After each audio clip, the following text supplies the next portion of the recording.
Dzień dobry. Państwa i moim specjalnym gościem dzisiaj jest Jego Ekscelencja Ambasador Stanów Zjednoczonych w Polsce, pan Mark Brzeziński. Thank you for finding time in this Christmas special time. Piotr, thank you for meeting with me today. To jest ogromny zaszczyt. Wesołych świąt i szczęśliwego nowego roku. I think we will maybe find a little bit time to discuss about the Christmas, but I want to start the question that can you imagine that any of the Polish citizen in current circumstances could get the political asylum in the United States? Well, I don't want to comment on any specific cases or controversies, but in our system, everyone is equal before the law, and I would say that's where I would want to end it on that question. And from the US perspective, Poland is a full rule of law country now? Look, I mean, we're all working on democracy and the rule of law, including the United States, but we see Poland as a democracy, yes. From the last 3 years, many things happened if you talk about the security issues. We got the open of the Racket military base in Redzikowo, more US troops and other military invests in the Polish army. So what US can do more for better Polish security and NATO too? One of the more underreported stories in the world today is the fact that during the Biden administration, collective security worked. Here on the eastern flank of NATO, the adversary stayed away, despite the fact that Putin hates what the Poles are doing, what the Americans are doing in support of Ukraine. Nothing has happened here in Poland, and I am incredibly proud to work for a president who pulled together the coalition that made that happen. But Poland took great risk in supporting the Ukrainians with lethal and non-lethal assistance and by taking in millions of refugees. And for that we say dziękuję, dziękuję, dziękuję to the Polish people. And we've tried to support the Poles in terms of security more than ever before. And we do so in 3 ways. First, through the presence of thousands upon thousands of rotational troops in Poland. At one point over the last 3 years, we had 13,000 at one time troops in Poland, supported by 19 different augmentation centers in Poland, whereby we provide supplies, equipment, fuel, and so forth for the U.S. troops. In addition, we have the first ever permanent U.S. Army military installation. The Poles have been waiting, Piotr, for hundreds of years for someone to come and stand with it in its defense. Now we have the first U.S. permanent facility here. We also have very highly sophisticated technical military platforms in Poland. Redzikowo is the example of the missile defense system that we now have here. And then third are the defense purchases by the Poles. F-35s, HIMARS, Patriot systems, Apache helicopters, and more. Poland is underway with a multi-billion-dollar defense modernization that will keep it safe and that is bringing in U.S. equipment and U.S. trainers to Poland. That's the defense story of 2024. Poland is safe and secure in the face of a real adversary. As you know, many of Polish citizens are worried about the future, especially that maybe planning of the changing on the U.S. policy about the transatlantic relationship. Of course, after the 20th of January, we'll have a completely different administration. But you can say something about it, that we don't need to be worried about the U.S. present military support for Poland and NATO? Well, first of all, I will say this. Regardless as to whom one supported, President Trump is the American president, and we all wish him success in this, because as he is successful, all of us are successful. And so I and my mission here are working extremely hard right now to set his incoming team up for success. Poland has a pivotal strategic location on the eastern flank of NATO, right next to Ukraine. It is imperative that the country and our bilateral relationship with Poland work as proactively as possible to provide the security for the people here and in America, to make sure that the economy remains stable, and to make sure that Poland remains a democracy underpinned by the rule of law. So in many different ways, we remain very actively engaged to hand an American-Polish special friendship to President-elect Trump stronger than any other time in history. I have listened directly to President Trump as he talked with the Polish American community in Chicago in the middle of October. And what I heard him say is that he loves the Polish people. He knows that the Poles have suffered terribly during history. He sees them as a very hard-working people, and he looks forward to a very successful alliance with the Poles. So that's what is incoming. What he intends to do in Ukraine, what decisions he intends to do on the eastern flank of NATO is up to him and his team. By the way, do you have an occasion to discuss with Mr. Trump in the past or maybe in the recent months? I have long time ago met Donald Trump. I had the honor to meet him before he was president the first time, and I was able to listen to him address the Polish American community in October of this year. But I've had no engagement with him in the course of either his previous presidency or this incoming presidency. As you know, Polish government put the TVN group on the list of the strategic companies, which was basically secured by the government. If we talk about the changing of the owners and so on, that also we know that the American owners of the TVN think about the selling of this television. That's why some part of the Polish political scene are worried about it, and the U.S. authorities could maybe trying to involve in this transaction, secure that, have some statement? So media pluralism is a foundation of Polish democracy, and Polish democracy is something that we in America want to support.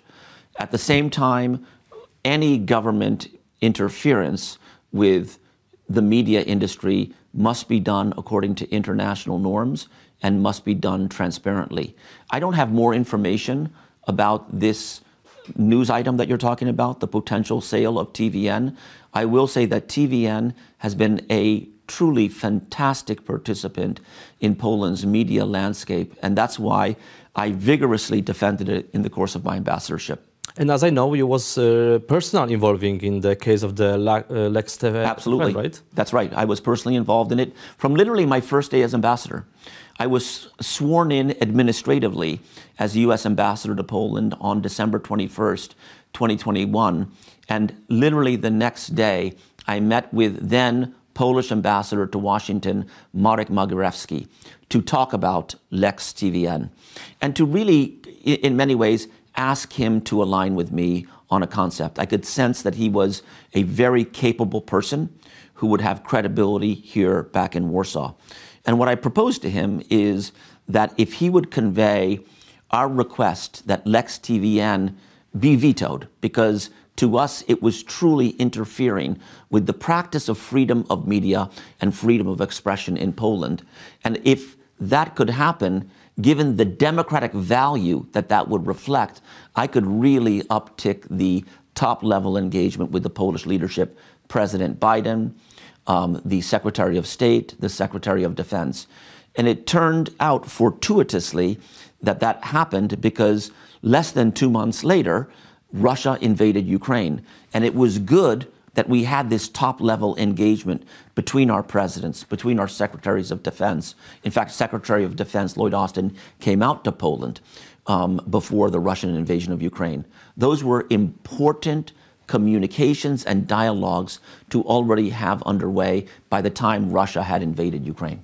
So, as I understand, that any changing in the TVN ownership is some kind of strategic stuff for US or not? Look, TVN is a private company, and you know they have done a fantastic job in the business of media in Poland, as well as provide a platform for the objective sharing of news and information.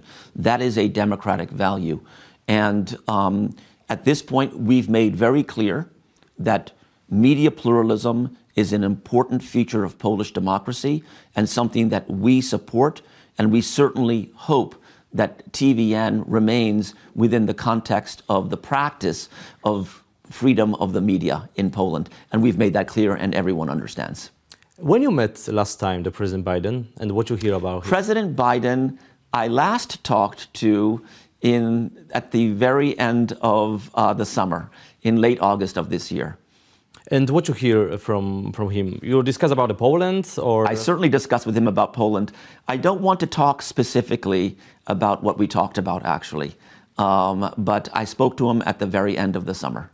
So you left the ambassador position after almost 3 years. Yes. And what was the most important and also the most tough moment in this diplomatic mission here in Warsaw for you? Sure. Well, I've had several important moments. I would say the arrival of the 82nd Airborne, thousands of American troops landing in Rzeszów, Poland, and setting up in the G2 arena and fully deploying there to send the message to the East that you will not come, that the adversary will not come to Poland, was a very important moment. And then bearing witness, along with Samantha Power, the head of USAID, the U.S. Assistance Program, to thousands upon thousands of Ukrainians coming into Poland, and thousands of Poles coming to the border, Medyka, Korczowa, to rescue Ukrainians. I would say that was also important.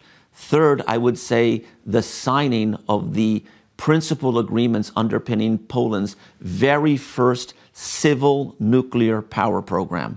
Poland's very first civil nuclear power program, which will be built by Westinghouse and Bechtel in Pomerania, was absolutely a historic moment because civil nuclear power has become part of the strategic keel between America and Poland. Energy security is national security, and Poland has to have a way to power itself in the future. So to advance that civil nuclear power program, to me, was incredibly important.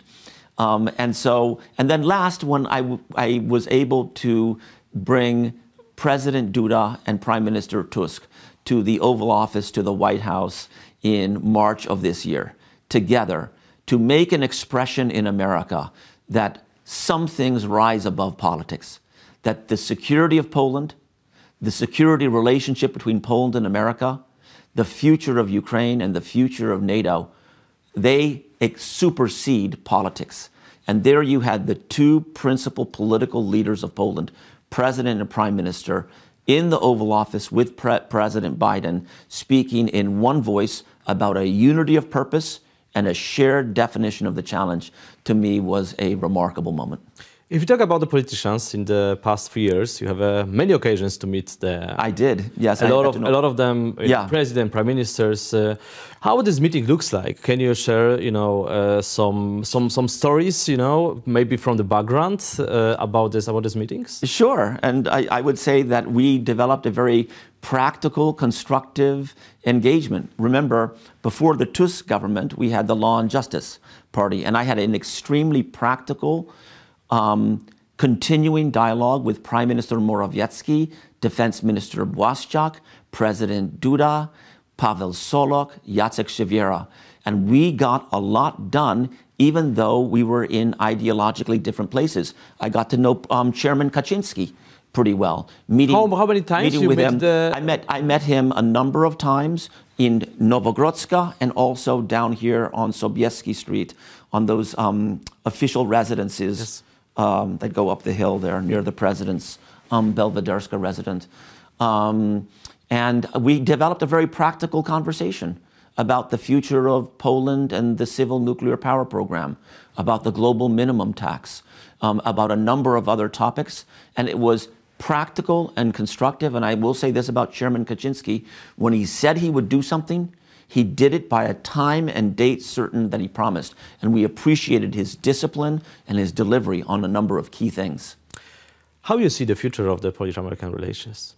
I am very optimistic about the future of American-Polish relations because I believe Poland's security and Poland's democracy and the innovative spirit of its people are resilient. Polish security now is backed with American troops. And that combination has been shown to keep the Russians away. So Warsaw... So I think that's very important. Polish democracy, while having its hiccups, has performed extremely well. October 15th, there were free and fair elections, followed by a peaceful transfer of power. And we have a great relationship with the Tusk government. And so these are resilient practices being handed over to the the relationship is being handed over to the administration of President Trump. It is a strong relationship. It is a relationship that is very insinuated with the Americans, and it will be important for Polish leaders to very quickly mesh together and work together with the incoming Trump administration, because some important decisions will be right on the line, I suspect, at the beginning of the Trump administration. So Warsaw's position in this geopolitical map, from according to the U.S.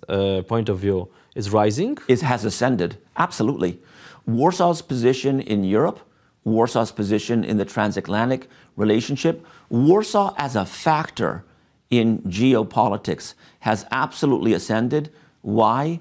Because of the wonderfulness of the Polish people. The world saw Poles greet a mass refugee movement in the most warm embrace ever in world history. And it was powerfully impressive to the world, the individual sacrifices that individual families made to bring in a Ukrainian person or Ukrainian family, often for a long time. This gave great credibility to Poland's role as a democracy and as a humanitarian power. Will you attend at the Donald Trump inauguration in Washington? No, I will not. I will be here. I will be in this house on January 20th, which will be the last minute of my last day here as U.S. ambassador. It'll be a sad moment for me in some ways, because my last name is Brzezinski. That's a Polish name. And to come to Poland as U.S. ambassador with a Polish background is a stunning, wonderful opportunity, really a gift from God that President Biden gave me. And that's why I worked my tail off from the first second to the last second in this job. So the embassy also responsible about the sending invitation for the inauguration of the new president to the Polish authorities? No, I don't think so. I think that would be the inauguration committee that President-elect Trump has formed. So you don't have any information about it? I do not. No, I don't have any information about it. Okay, and I need to ask this question. Yeah. What is your personal future? You stay in Poland. I'm going to stay in Poland. I have a personal relationship here with Olga Leonowicz, and I'll be staying in Poland, and I'll be joining the private sector.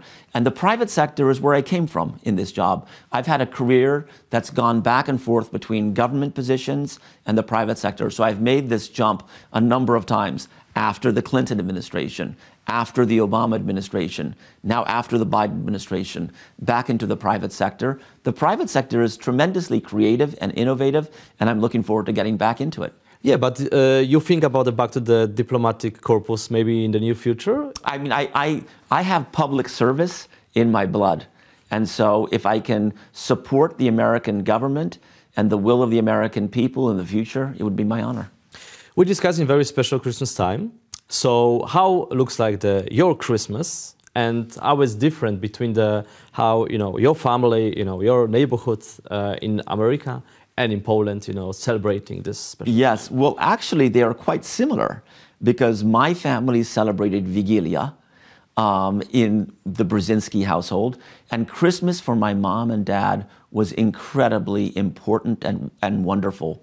When my brother Ian and my sister Mika were young, my parents, for example, would bring snow from the outside and put it near the fireplace and near the chimney to make the story to us that Santa Claus had just been here and he left some snow on the ground and he left presents there. And for us, also the sharing of opłatek at the beginning of the Christmas dinner, whereby we kids, at first we had to be forced to say something nice to each other and to other things, but we learned to do that, and it's a wonderful, wonderful Polish tradition to share opłatek. And so we did that, and that happens here as well. And then, of course, there's a wonderful Christmas dinner, which we had in the Brzezinski household, and which I will share with my partner here this Christmas, my last Christmas as U.S. ambassador here in Warsaw.